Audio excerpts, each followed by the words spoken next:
But I think that it's a conversation that definitely needs to be had. I think that's an amazing question that you asked. Like, how do men feel when they're working for women? And I've never really heard anybody ask that question, to be honest with you. And it's a very like basic question, right? That to kind of throw out there. But I mean, it's definitely interesting, very interesting for sure. Yeah, and think about this, right? I know, Rahmel, you definitely went through this as well. You know, when you're working in a pretty much male-dominated business, you go to the water fountain in the morning, you grab your coffee, and you start talking about sports and everything. Yeah, we used to talk about women as well.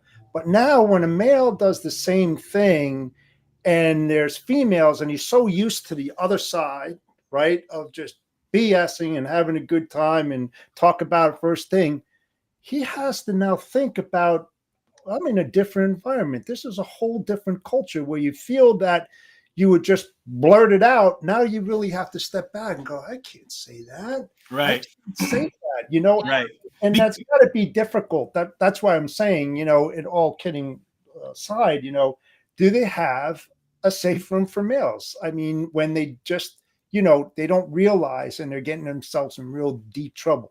You know? Right. And I think when, you know, we have to be careful when we say, like, you know, when we talk about equality and women being treated equally in the workplace and so forth, it's like we still have to make considerations for women because they're not men. Right. So it's like they want to be treated equally when it comes to, you know, compensation and so forth. And they should be. But at the same time, we don't necessarily treat them equally socially, because it's a different social kind of interaction, and we have to be considerate of that as men, right? Yeah. So it's so you got to walk that line. Yes. And I would say I think there's some women that are okay with some of it, and some just are absolutely not. So it is even a tougher line, I think, to walk, to be quite honest, from what I've seen in my career. And just, you know, the woman I talked to this morning, just to kind of talk about it for a minute, she was talking about in her company, they allowed her to build a WIT program. Women in Transportation, I think is what it is at her company, a group of women that are involved in doing all this stuff. But then she thought it was great and like the leadership, but once she left and then went to another company that was like all male leadership, it was just different. So I was actually talking to her about how do you incorporate the male into that. And it really depends too, I think, from both sides. Men and women are so different. And this is the point I'm trying to make. We had a male leadership coach here. And then I decided to get a woman leadership coach because I think women are going to open up different to women and vice versa. And you'll open up different ways to each of them. And my COO had asked me at one point, like, hey, can I work with a woman leadership coach to better understand how to work better with women? Right. So it's kind of interesting how that dynamic is changing, but it's like I would have never thought that because we were so used to using male coaches because that's what the majority of them are, right? And then I happened to meet a woman. I'm like, oh, well, I thought this would be a good idea. But again, I think everyone has to embrace it. The changes and how we're just so different. We have to figure out a way to coexist, right? It's like everybody's looking for ways to segregate us and to, like, you know, put women over here and put men over there and make these, you know, this is going to be special for women. But at the same time, we still have to work together. So we have to figure out, like, what is that way that we can all work together and still be able to be productive. So, you know, it's a tough conversation. And obviously, you know, that's the reason why we're having this conversation, because we don't have all the answers, right? There's much smarter people than us that have done studies and all this different things that still haven't come up with the solution. So it's like we just have to figure it out, and it's just like a real like a day-to-day thing that we have to just keep on working on. Right. And I think having the conversation, sorry, Jeff, I was going to say, thinking having the conversations with everybody, what is everyone doing? Like, with someone doing something that's so different than someone else, and what can we learn from this and have takeaways as well, I think is important. Yeah, like best practices, right? And policy-driven cultures where, you know, if a woman goes into a predominantly male business, what about women? How do you treat women? What can I expect in here? You know, are there other women that are working here that I could just sit down and chat just to try to get a feel for this? Because, you know, and we talked about this too, Christy. It's like when you go in there for an interview, you know, it's all about the interviewer interviewing the candidate, and they ask all these questions. I say that this is the best time for a candidate to drill the interviewer. I mean, like really open it up. Hey, why do I want to work in here? You know, I'm a woman. What can I expect in here? You know, I mean, really ask those hard questions and watch body language and tones, because that's going to be like the trigger mechanisms that's going to allow you to say, you know what? Yeah, this guy really means what it is. He's allowing me to talk to a woman. You know, he seems pretty honest or whatever. I mean, those are the kind of conversations that I think women really need to have when they go into those kind of situations. So what else, Rahmel, has women Okay. So let me see blessed you with? some of my other challenges. Okay, so we said being seen as a decision maker. Okay, people challenge us on knowledge, right? Like knowledge about the equipment, knowledge about finances, different things like that. Have you had that as a problem, Christy? I would say not necessarily. At least I didn't feel that I was challenged. Maybe because I was in the position that I'm in, and I think maybe when you're working your way up, definitely be challenged. But I will say, like again, most of it came from my dad. Right. I mean, I don't have any other story other than to say that, but I will say it fueled me though to show him that I could do it. So like any female that's out there that's being challenged, let it fuel you to prove that you can actually do it. You know what you know, and who cares what they think? I know that's easier said than done. Right. We all have that problem. So as a woman, Christy, I ask you, as a woman, are you saying that you should assert yourself more and say and like almost embrace those opportunities to show your knowledge, right? Yeah. And where in some circumstances you could kind of step back, but when you see an opportunity to say, hey, let me show them what I know, is that an opportunity to do that, or do you just say, hey, I know what I know, and if they don't think I know it, that's fine. I'm comfortable with who I am. Yeah, I would say assert yourself exactly like you said. And if they still are challenging you, then yeah, the second part of it, you know what you know. You let them walk away. Like Right. walk away knowing you do know what you know. And some people you're just not going to change how they are, how they're going to react to you. But again, like my journey, I think at the end of the day, it's like it's crazy saying my dad put me in this position, yet I really couldn't do the position because he didn't believe that I was educated enough or trained enough and didn't have enough experience. But yet it fueled me to like, no, like this is not okay. Like I will figure this out. I will do it. You know, so that's what I tell all my women that I do talk to, like, let it fuel you to push you further, and then don't hear all the noise. Like it takes time. I'm going to say that. I've been in this business 26 years. It takes time to not let it get to you. Right. Let me ask you this. Let me ask you this. Right. When your father was at the helm, what was the split between women and male? I would say it was probably more half. There was probably more male event like it initially, but as the business grew, like the intermodal side of our business, for whatever reason, most males could not do that role very well. It was really a woman-dominated role where maybe on the truck brokerage side, you have some women, but it was really more on the male side, so to speak. But yeah, I mean, it was more probably male than eventually flipped to women down the road. And now I think it's just because of my brand and what I'm doing, it draws women to want to work for me. Right. So, you know, I have a sales team that's been with me a long time, and my top salesperson is a woman. My top agent was a woman agent that we have. Like, women are killing it out there, so you got to show They it. are. And I like Stacey Gibson said, have the self-confidence, have the confidence, find a way. And again, us giving this money that we're getting from sponsors, whatever that might be, like I want women to gain confidence. It took me a long time to get there. Absolutely. You know, going back into the 80s when I started, you know, there were few women drivers, but I loved them when they came into and bumped my docks because they were more organized. They're more humble, more apologetic, you know, like it was a whole different way of doing business. And when they brought in their folders, you know, because everything was manual back then, you know, and everything was orderly. And it was great. And then when I was running that, I went from a predominantly male run office to female because, like I said, they were more orderly. They got a lot more stuff done. complex was nothing to them. It was like easy. And it worked out fantastic, you know. So I have like you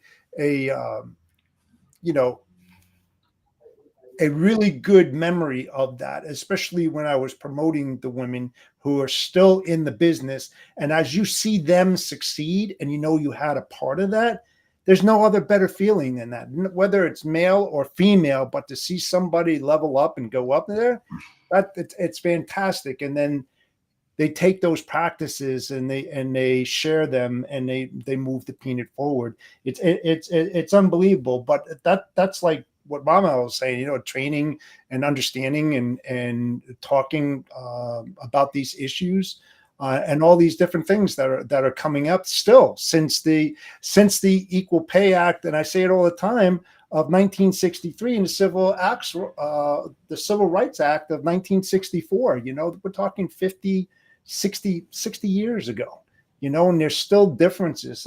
You know, Rahmel was talking about talking to a lot of women. There really wasn't any issues per se, but we still read and hear and see about women in truck stops, gas stations that are getting harassed by males. Yep. It's happening. You know, I'm surprised that it's not talked about more. There's a lot of carriers out there that shouldn't be in the market at all. You know, running loads and harassing these women because they're not smart. Sorry, it's just and I will say something to this because I've been through that. I've been one of those people that have been harassed or talked to the wrong way by carriers and on the customer side. And there's this feeling of, if you say something and this is, you know, like, how is that going to come across? Just like you're being a victim, like whether, you know, of a husband or, you know, just of abuse almost in a sense. It's almost like you're afraid to say something because you don't know what kind of retribution you're going to get. Or, you know, and at the end of the day, and I'll sit there and tell people all day long, that's what you should do and bring it up and put it in their face. But some of these carriers are carriers that we used on a lot of business at times. And some of these carriers are carriers we still use today. Maybe some of those people aren't there, but it's just one of those things that, like, back then I was so young, I just kind of looked the other way. You know, it's tough, especially when you're young in the industry. I could say now with my experience, it's a lot different and I can handle myself, but I almost feel like I have to be protective of the women coming in the industry. To be like, make sure you know how to handle yourself and you don't have to feel like you need to do something to get something done inappropriately with someone. Rahmel, have you talked to some women? I know you talked to a lot of drivers. Yeah, for sure. So I'll speak to that. And actually, like the harassment and so forth, that was like further down my list. But first, I'll definitely say I've gone on record before many times to say that in my experience, women drivers are better than male drivers, right? And I'll defend that anytime. Obviously, they're a minority compared to the amount of men that I've worked with, but the women who I've worked with have just, I guess they have like that chip on their shoulder and something to prove, that they make sure that they do everything to a certain standard, right? So like you said, when it comes to paperwork, when it comes to compliance, when it comes to just, you know, making sure the truck is pristine, there's all these different things that they just take extra care in that a male driver doesn't do, right? So I love working with women drivers, and they're always top tier. To kind of respond to what you said about harassment and so forth, I think you're 100% right, Christy. I think that a lot of times women are fearful of, you know, what happens if I complain, because I don't want to look like the woman that's complaining all the time and there's always a problem and so forth. So I'm going to keep quiet and just, you know, kind of deal with it until it becomes too much to where I have to kind of say something. And I think that that's really a problem. And we have to give women channels to be able to communicate, to maybe they won't feel as though they'll be that, you know, kind of like you said, retribution on them if they speak up and so forth. So, I mean, it's all about creating opportunities for them to be able to communicate and feel safe in doing so, because it is hard when you're out there and you're a minority and you're the only one, and it's like, you know, 100 drivers and you're like the one woman out there. You know, it's difficult, right? They make what, 10-13% of the industry. So at every company, that's what it looks like. That's the makeup, right? For every 100, there's maybe 10 to 13 women, if that, right? So, it's difficult to be in that position. So we have to figure out ways to make them feel safe in communicating, to where they'll be able to, talk about these things and feel free doing so. So how do you go change that, Rahmel? How are you going to change that narrative? Yeah. So for me, dispatchers and the training. It starts at the top. It starts at the top, Jeff. You have to, number one, you have to let people know that, you have a zero tolerance policy, like for any sort of harassment or any of your workers, feeling as though, just basically feeling like, they can't come and speak to leadership. So you have to communicate that as a leader and let people know it's okay. This is something that we want to hear about, and we're not going to tolerate, anybody doing that to the women in our company. And I think that's where it really starts. It starts in the leadership roles. You have to make it known that that's what's important to you, and as a leader. And I almost feel like too. So, for example, like my situation was with some carriers that haul freight for us, right? So it's almost like, do you, like us as a company, because I was just thinking about this recently, do we also have to put something out there to let them know, if you want to work with us, this is what we will tolerate from you, based on what I have gone through. 100%. I mean, even my first incident I had, it was two guys, same company, same night, within a half an hour. And I didn't say anything other than remove myself from the situation. And the next day, they both came up to me with their boss and apologized, because I feel like they both were probably knowing something was going to maybe come of it, right? But like, here we are, I forget how many years, probably 20 years later, we still work with the one company. But again, it's one of those things where I feel like, the company does a good job, but I'm not okay with the way these guys had, approached me or what they said. So maybe that's something too that we can think of as companies. If you're going to haul freight for us or whatever it is, any company, customer, this is like our expectations on how you deal with our people. I like it. Yeah, 100%. Put it in writing.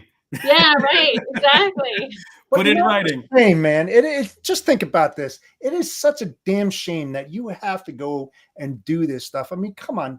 I mean, we're in 2024 and we're still going through this shit. I'm sorry. It's not acceptable to me. You would have thought after all these decades that things would change and men would know how to treat women. And listen, women know how to treat men. I mean, because they can be just as nasty. Trust me. They're not afraid to voice their opinions or say what they feel, and they'll get into your face. My daughter's one of those. I can say that. But the thing is that, feeling that you have to protect yourself and look over your left shoulder when you're walking in a gas station or at a truck stop because you feel afraid, or you have to pack something, in case something happens. I mean, it's just terrible when you think about that. It really is. Yeah. No, I agree. You want me to keep on going down the list? Oh, yeah. Keep going. Go. All right. Not being offered mentorship from other men.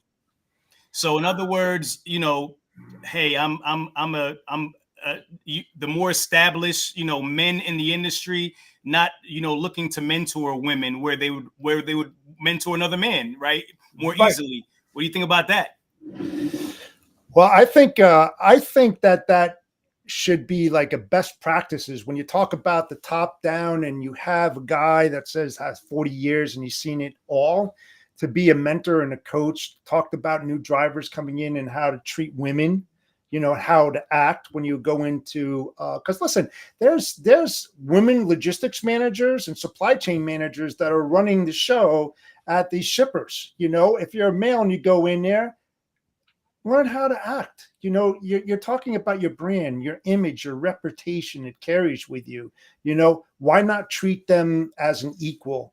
And I think that's, really needs to be put forth up front and be talked about a lot more. I honestly, I mean, because you see it every single day, Rahmel. So I have a question. Well, go ahead, Chrissy. Yeah, I was going to say, let me comment on this. So I have some male mentors that I work with and talk to. I think one thing, and I talked to this girl about this today, I said, you need to ask for that mentorship. don't be afraid to ask, because I think there are a lot more men that are willing to do that now. Yes. I don't know how many or whatnot, but I know all the ones I've reached out to. But again, you won't know if you don't ask. And then, of course, I'm always saying, come to me. I will help find you resources if they need them. Yeah, so I'm going to throw this out there. Do you, Jeff, feel that maybe men feel as though if they, reach out to mentor a woman, maybe a woman may take it as if there's some sort of ulterior motive in it, and they don't really want to mentor them. They want to do something else, right? Like, is that in the realm of possibilities as to where men there's a disconnect there? What do you think about that? Yeah, and how do we navigate that, right? Right. And I think that comes down to, Rahmel, is your brand, your image, your reputation, what other people talk to others about you. How do you represent yourself? It's like, sure, I'm hosting this podcast, empowering women into logistics. Okay. So I don't mind. And I say, I support women all the time. I'm one of few that goes out there and saying, why aren't men supporting more women and get out there, or even join women in trucking?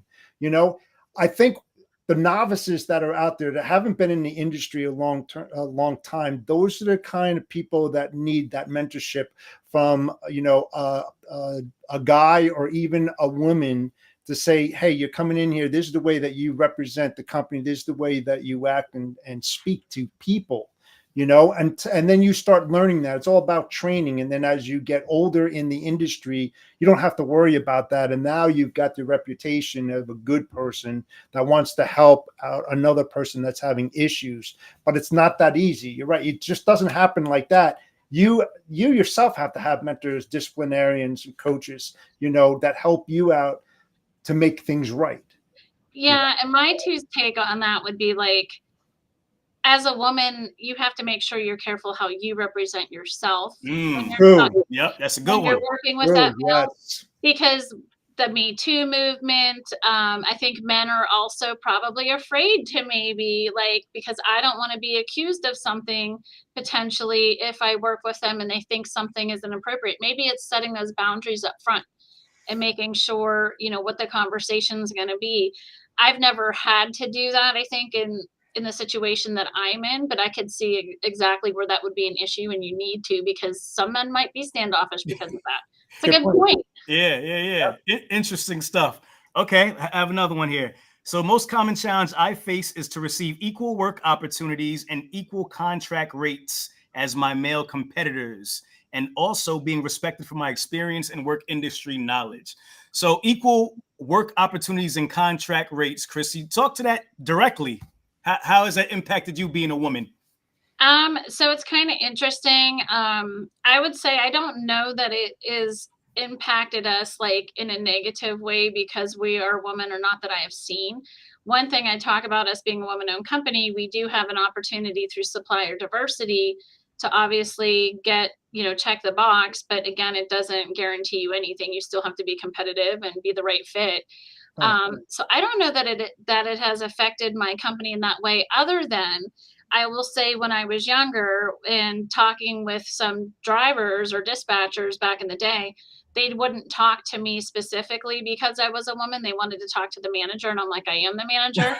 And my dad had to get on the phone with them. Boom. My dad had to fire a customer because he wouldn't talk to me as well. But I don't see that as a woman driver. Maybe if they're talking to a dispatcher, that maybe favors another guy driver working for them versus the woman. I mean, I could potentially see that depending on the individual. Yeah, there's favoritism out there. Absolutely. Yeah. Absolutely. Where they feel comfortable and you don't have to worry, well, if I talk to Mary, I have to watch my mouth and my language. But when I talk to Bob, all hell breaks loose. And that's why I want to talk to Bob rather than Mary. It's just like, no, you shouldn't have to think about that. Bottom line, you really shouldn't have to think. You are right. It definitely probably goes on. It's just probably not seen as much, maybe. Yeah. And the thing is how do you know unless you talk to your competitors, right? You may not know that you're getting the short end of the stick until you start having those conversations, and you're like, hold on, they did it for that, really? Okay, that's the key: communication. Asking the questions, collaboration, communication. Absolutely. So when if that does happen, how do you, like, let's say you hear that another carrier is getting a better rate than you or a better contract than you, how do you as a woman come back around and say, hey, listen, this is what I heard, I need to be, compensated fairly just the way they are? Or how do you address that, right? What's the proper way to address that? I would say that, so we did have a situation where one of my sales reps referred this carrier to a customer direct for some business that we also do business with. And they haul the freight for us. And she did find that out, that they got a cheaper rate direct than through us. And she just went straight to him and said, why? Like, I actually gave you this in to the business direct. Then you're getting other business from us that's on the rail side. So why is that different? And I think that's it. You just got to hit it head on. Yeah. What is the reason? Did they give an explanation? Did they say why? No, actually, no. Got it. They couldn't answer. No, there was no good answer. Let's just say. Yeah. Caught off guard. Probably didn't realize that was something that she was going to find out. At the end of the day, if anything, because she's kind of like, well, why didn't you give us that same rate? It's like, I helped you out and I didn't have to give it to you. Right. At the end of the day, but now that kind of tarnishes a relationship. Right. For sure. Yeah. I mean, I think we all know that bias exists, and bias will always exist in some shape, form, or fashion, right? But it's like, how do women specifically protect themselves against those biases, or what do they do to prepare for the inevitable? Because right. We know it's going to happen. Like you were saying, Jeff, it's 2024. We're still having this conversation. Yeah. In 2044, we'll probably still be having this conversation. So it's like you have to kind of play offense at this point. Yeah, because it's like, well, I hope I'm alive. Well, I think part of it, though, is truly building out that network and really building those relationships with the ones that that are doing good by you and that you feel you can trust. And even if it was someone that you felt you could trust, when you find that out, I think it's just as simple as separating and like showing them that's how you make a statement. I'm not putting up with this anymore. Yeah. Right. Let me ask you a question, Chrissy. If you had let's say you had a great opportunity, contract, whatever it is, and let's say, you initially negotiated a contract and you didn't get anywhere with it. And then you put on one of your male counterparts to negotiate that contract. And you found out that because this person was a male and they wanted to work with him as opposed to they actually continued on with that. Would you still take that business if you knew that they were biased to you as a woman? So it's interesting you asked that question, because I had the opposite situation where a guy was working with a customer that we could not get in the door. We ultimately gave that customer to a woman and she was able to get in the door. Okay. And I look at that sometimes too, where it could just be they just don't like the person. Yes. So I think that's the problem, right? We're talking about a lot of stuff, but there's also a lot of stuff in between there's other variables, right? So you always can't throw out, hey, it's because I'm a woman, because you don't know if that's the case. Right? Well, that's the thing. Yeah. So I feel like don't be so judgmental that everything is just because of that either, and think of alternative just because I've dealt with it on the other side, because of course I would take the business. Still. Right. I'm not going to not take the business, I'm being honest. Yeah, for sure. But I mean, that's connectivity though. Yeah, it's that connectivity. It's who you feel more comfortable dealing with. You're still underneath that business name, so it doesn't really matter who's bringing it in. Yeah, if somebody's more comfortable with A rather than B, so be it. Yeah, and I tell my salespeople they have to sell themselves. It's not my company. Just that. You're also looking at best practices as well, because you're going to get your sales team around and you're going to use that as an example and saying, so what did you say that got this guy on? We've been working this for like 3 months and you're on the phone for like 25, 30 minutes having a chat with this guy. And next thing you know, he's on board. What did you say? But it's funny though, to that example, I know there are times when there will be men trying to close something and somebody will say, hey, let's send a woman to do this job, right? Because we know that Bill is going to respond better to, Jennifer as opposed to respond to the other Jack. You know what I mean? So it's like send in the special weapon. We send in the Navy SEALs. You know what I mean? So sometimes you leverage it to your benefit as well, right? Like you have to use what you got to get what you want. So it's very interesting. Well, women smooths out the edges compared to a guy. They can be very rough For the and take most things part. out. What's that? I said for the most part, there are some women out there that definitely don't. True. I'm just saying there's good and bad to both, you know? Yeah. Yes. I mean, I think in a lot of cases, just men are more comfortable, sometimes more comfortable speaking to women than they are speaking to men. Or they, sometimes men want to have that bravado. They want to show off. Yeah, I'll get the deal done. Send it over. I'll sign the contract. How much you want? You know what I mean? So it's like they're more receptive to a woman in that way in some cases. And they tone it down. They tone it down too. Yeah. Very much. They start absorbing things a little exactly more. Now they want to relate a little bit better. Correct. That's a great question though. That really is. That's yeah. So it goes kind of both ways. It's interesting, right? Yeah, that's what I say, because it's like I remember my dad would always say, because we became woman owned, don't become a man hater.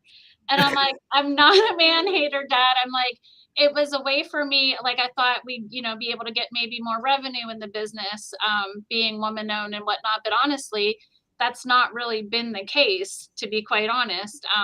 But I also feel like I don't want to get business just because I am a woman either. But there's good and bad to all of it. Let me ask you a question. That's a great point you just now brought up, right? Being a woman-owned businesses, there are opportunities that are provided to women, and like you said, to check that box. Right. Do you feel that men have the right to complain about that, right? Because they may operate just as well as you, and have all the, everything in place to be able to do the same exact job you do, but you get that job because you're a woman-owned business. Is that fair? I could agree that is fair, to be quite honest. Because I mean, again, Jeff might not get the same opportunity that I get because I check that box, but 9 times out of 10, or probably 9.8 times out of 10, I'm not going to get the opportunity anyways. We've been working on this for years, and it's still been a challenge. But yeah, I mean, I think back then my idea of it was different than what I see today. Yeah, and mine, and we've had this conversation, Christy. What's the one word that I hate? I don't know. I can't remember. The word minority. Oh yeah, minority. It's crap. I think it's absolutely crap, because that lowers you. It's a condescending word. It is. It's such. It shouldn't even be known. You should be known for your contribution. What's your value add? What do you bring to the table? Not that you're a minority-owned business, that you're a vet or anything like that. You're still capable of doing the same thing. Right. But it's incentivized, with these companies. If they use a certain percentage of minorities, they get tax breaks. Right. Okay, so where's mine? Damn it, I want mine too.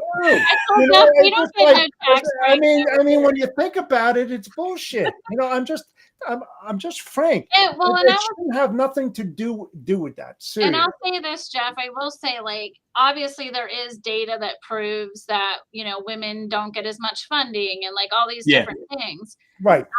And I think that's why they've created these programs. But I don't disagree that still someone like yourself could have a problem still getting what you need too. And I don't know how you fix that. Well, you know what? Since I've been on both sides of the fence, I've been on the shipper side, broker side. I was a consultant. It all depends on where you are and who you're working for. You know what I'm saying? That you'll benefit if you're working for a company and you want to reduce costs. Get those minorities in there. Come on, man. We got to be able to do that. On the other side, if you're the service provider trying to get in and you're not a minority, well, you're getting screwed. Especially if they're like, well, you know what? We can't take any more. We're looking to increase our minorities. We have incentive base from the government. I hate to be blunt with you, but I'm just being honest.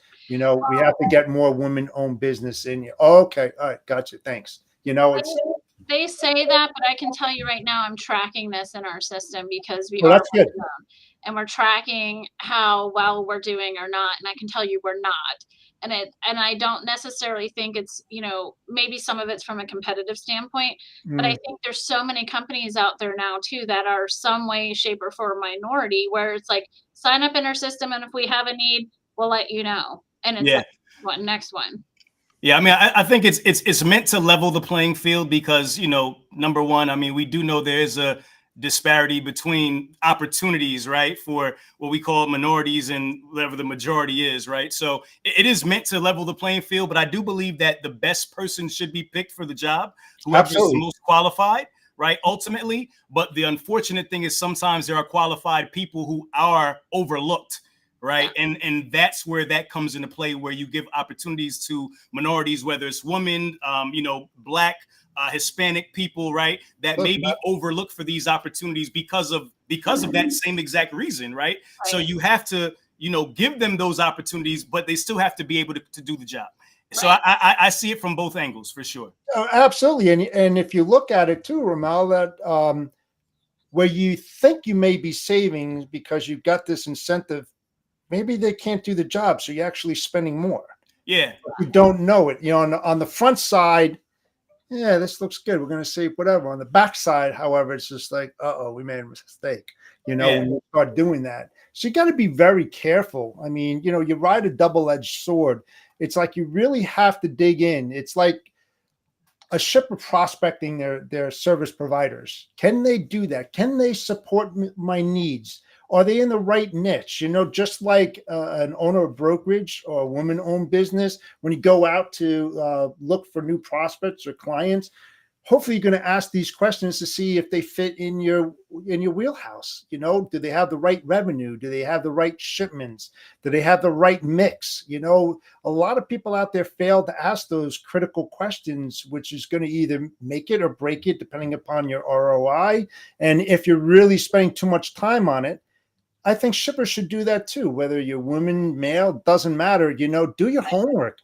Look at the background. Now that we're talking about this, though, too, it's also kind of like the challenge I have as a non-asset broker is the fact I don't have assets. It's kind of like being, whether you're minority or not, like that's, our thing too, because we don't have assets, we don't have the opportunity at some of these larger customers, or because we're not a $1 billion company, same thing. They don't think we can handle. So you don't get the opportunity, which is why I was all for the woman-owned, to try and show them that we could still do it. And we have done that with large shippers, but that's still a problem too. So yeah, I mean, what's the difference? A woman-owned and you don't have assets, or if you're just a regular company, you don't have assets. How are you going to be able to cover, or scale it? I mean, when you think about it, it doesn't matter. Well, you're saying, Chrissy, if you have asset or if you don't have assets, right? You're saying that you don't have opportunities that if you were asset based, basically. Yeah. So if I was not woman owned and I had assets, I would have more opportunities to get into a client than I do being non-asset based, right? Especially the bigger clients. Right. Even being minority owned was like, oh, let's see if we can get in there now because of this, and it's still a problem trying to get in the door. I mean, when we do, then we do tend to grow within these larger companies, and it's like, give me a lane or two. Like, I don't want all of it. Give me just something to show you. But it takes a long time. And yes, you have to earn the business, but I feel like it's the same thing. Whether you're minority or not, or asset based or not, like, I feel like it's the same kind of issue, so to speak. Yeah. Right. Nah, I mean, it's a very, when you get into this part of the conversation, it could go really, really deep, right? Because when we start talking about minority-owned businesses and opportunities and stuff like that, this dates back to years and years, right? Like, to where if you have these, these legacy companies that have been around for hundreds of years, they'll continue to thrive while these other companies who are trying to build won't ever get an opportunity because they'll keep on getting trampled by the big guys. So you have to put certain things in place in order for the economy to just work, or else you're going to have 1% at the top and everybody else is going to, there'll only be one certain kind of business owner, and that's not fair. And it's almost like when you first start a business, right? I knew how hard it was when people didn't want to work with you because you're too new. Because you're too new. Exactly. Now, so you got to give them a shot. Right. Exactly. Right. And that's how I feel like we've got to the point we're at. And now it's like, let's give other, companies that are just starting an opportunity, because I know how hard it is. I'm sure we all know how hard it is to grow. to that size. So, well, and it also comes down to training. You know, if you're a newbie that's coming into the business, hopefully we're talking about mentorships and coaches, disciplinarians, you know, who help these new people coming in so that they have a shot at this instead of just saying, here's a phone, here's a laptop, make phone calls, you know, and they're just whatever, just shooting the breeze, you know, seeing what they can do. But if they had the proper training, you know, that reputation's going to go with you for the rest of your career. You want to start it off on a good foot. So ask those questions when you go into the interview, whether you're male or female. How can I move up? How am I going to get promoted? How am I going to learn? What's your training? What's your policy? You know, all that. A lot of people fail to ask because there's newbies that come out of college. Oh, I got a job. Yeah. Okay. Sign a non-compete and non-solicit. All right. You're screwed for the next 3 years. You know, so, I mean, there's so many different things. Like you said, you know, we could get in real deep here. Yeah. Not enough time. we can definitely go deep. But ultimately, I guess to wrap it up, it's like you have to be qualified to do the job. You know what I mean? In order to get it done. We understand that we live in a world where certain people have certain advantages, and it just is what it is, right? But you still have to be qualified to get the job done, and that's just the bottom line. Absolutely. Yep. So, is there one last one you want to cover? Let me see. Hold up. I think I have another one. Let me see. We're not considered to speak on large platforms, so I guess like conferences and so forth. They don't get those looks that men get. So what do you think about that, Christy? So this is what I would say. I get asked to speak all the time. Manifest asked me to speak this past year. I didn't go this year. I went the year before. They said they wanted more women speakers. I would say put yourself out there and ask, because if they're not asking you, I will say a lot of conferences are definitely looking for more women to speak. So volunteer yourself. Freight Fest is looking for women to speak. There you go. We need you to be there. There you go. go. I might be there. I told him my anniversary is around that time, but I might be there. So we'll see if we can make it happen. Yeah. Now, and I would agree with you, Christy, like 100%. Put yourself out there. We, you know, the industry needs to hear from you. We want to hear from you. Right. Women have such great vantage points and such great information to contribute. So yeah, 100%. But what do you think about that, Jeff? Oh, absolutely. That's why I have this platform here, and where we're talking about empowering women into logistics or even into any kind of industry, you know, to come out. We have the platform here. You want to speak, you want to be heard, you know, please come on, give us a message, DM or whatever. We'd love to talk to you about the problems or issues or what's working, what's not, you know, and we need male support. You know, I know Rahmel, you're in our corner. You want to get it out there. Freight Fest. Right. You want women to participate in that. I mean, that's what we need. We still need that. And when you look at the Women in Trucking WIT, which is in October, I believe, November, you know, they still have more women than men. I mean, it's like 30% men go there just because it says Women in Trucking. No, they need your support. You need to go there. You need to, you know, help push the narrative to start getting them from here up here.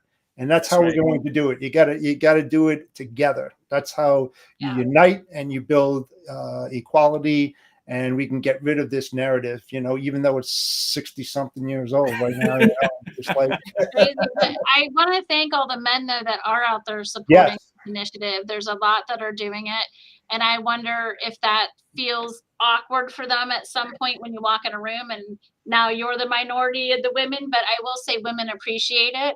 And I think you're doing yourself a great service by doing that. So, absolutely, I agree 100%.